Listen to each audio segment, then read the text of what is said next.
तो आज हम वेदांत दर्शन के कुछ कह सकते हैं महत्वपूर्ण सूत्रों पर एक गहरी नजर डाल रहे हैं। जी। हमारे पास जो स्रोत है वो उपासना मतलब ईश्वर चिंतन में जो लचीलापन है उस पर बात करते हैं, और वेदों की प्रकृति। और हाँ, ये बहस की क्या ये ज्ञान असल में सबके लिए है? बिल्कुल। तो चलिए जरा इन विचारों को खोलकर समझते हैं। हाँ, और शुरुआत इस सवाल से होती है कि भाई सर्वव्यापी ईश्वर का ध्यान करें तो कैसे करें और कहाँ करें? हाँ, क्या कोई एक ही फिक्स जगह है, जैसे मान लीजिए हृदय, या फिर वेद में जो अलग अलग तरीके बताए हैं क्या वो आपस में टकराते हैं? हाँ, ये तो अहम सवाल है। अगर आत्मा हृदय में है तो फिर ध्यान भी वही होना चाहिए ना। कहीं और ध्यान करने का विचार वो विरोधाभासी सा नहीं लगता? लगता तो है, पर वेदांत सूत्र इसका जवाब देते हैं शब्द प्रमाण से। मतलब वेद खुद क्या कहता है वो देखो। अच्छा, वेद का प्रमाण? जी, जैसे श्वेताश्वतर उपनिषद में आता है, परास्य शक्तिर विविधैव श्रूयते। मतलब उस परम शक्ति की कई तरह की अभिव्यक्तियां सुनी जाती हैं, बताई गई हैं। तो अगर वेद ही खुद कह रहा है कि अनेक रूप हैं, अनेक तरीके हैं, जी, तो फिर विरोध का सवाल ही कहाँ उठता है? सही बात है। यानी वेद शरीर के अंदर ध्यान की भी बात करता है, जैसे हृदय में, और बाहर भी, जैसे वो मानसा परिक्रमा होती है। आपने बिल्कुल सही पकड़ा, क्योंकि ये सारी बातें कहाँ से आई हैं? परमात्मा से प्रकट वेद से, अतः प्रभवात।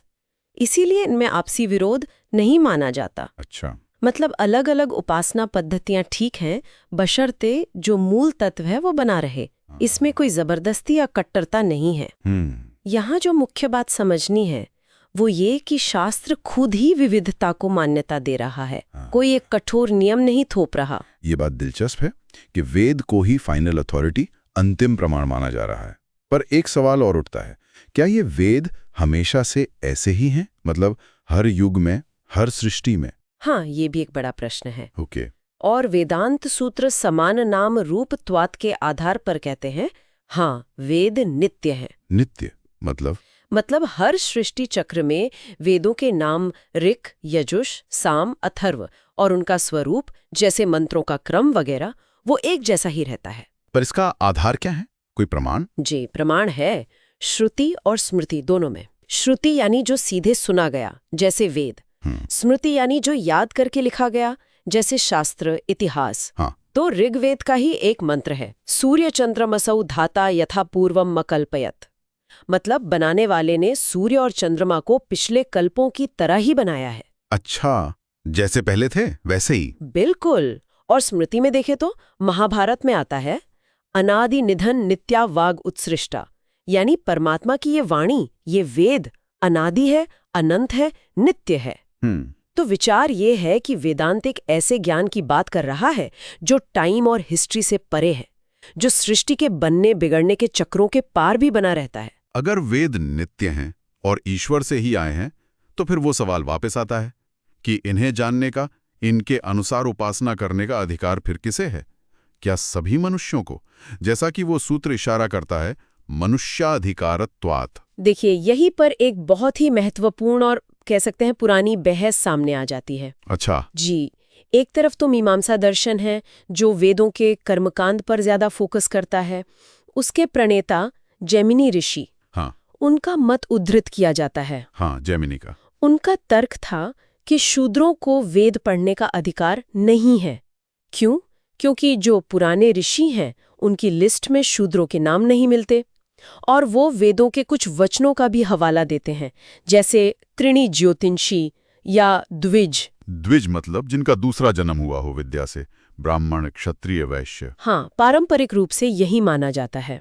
इसे फिर योग्यता के तर्क से भी जोड़ा गया। लेकिन क्या बस यही एक नजरिया था, या परंपरा में ही कोई और आवाज भी थी? बिल्कुल थी। स्वयं ब्रह्मसूत्रों के रचयिता बादरायण यानी व्यास मुनि जी, उनका मत बिल्कुल स्पष्ट था। वो कहते हैं कि शूद्रों को भी अधिकार है। भावम तु बादरायणो अस्ति है। अच्छा, व्यास का मत अलग था। जी हाँ, वो तर्क देते हैं कि ऋषियों में शूद्रों के उदाहरण मिलते हैं, जैसे कवश एलूज। कवश एलूश कौन थे? कहते हैं कि वो दासी पुत्र थे। पहले तो ऋषियों ने उन्हें यज्ञ से बाहर कर दिया था, पर उनके ज्ञान और तप के कारण उन्हें बाद में स्वीकार किया गया और उन्होंने ऋग्वेद के सूक्त भी रचे। अच्छा, ये तो महत्वपूर्ण उदाहरण है। बिल्कुल। और बादरायण सबसे बड़ा प्रमाण देते हैं यजुर्वेद से। एक मंत्र है, यथेमाम वाचम कल्याणी माउदानी जनेभ्यः। आगे कहते हैं, ब्रह्मराजन्याभ्याम शूद्राय चार्यवेच श्वाय चारणाय। इसका क्या मतलब हुआ? मतलब ये कि मैं इस कल्याणकारी वाणी को यानी वेद को सब मनुष्यों के लिए कहता हूँ, ब्राह्मण, क्षत्रिय, शूद्र, वैश्य, अपने सेवक और बाकी सभी के लिए भी। ओ, तो ये तो सीधा वेद का ही वचन है। जी। तो मतलब ये कोई नई बहस नहीं है। परंपरा के अंदर ही अलग अलग मत भी थे और उनके लिए शास्त्रीय प्रमाण भी दिए जाते रहे हैं। सही कहा। ये दिखाता है कि इस विषय पर शायद कभी कोई मोनोलिथिक, एक ही जैसा विचार नहीं रहा। हाँ, ये बात ध्यान देने वाली है कि परंपरा के भीतर ही समावेशिता पर एक तरह की बहस चलती रही है। जी बिल्कुल।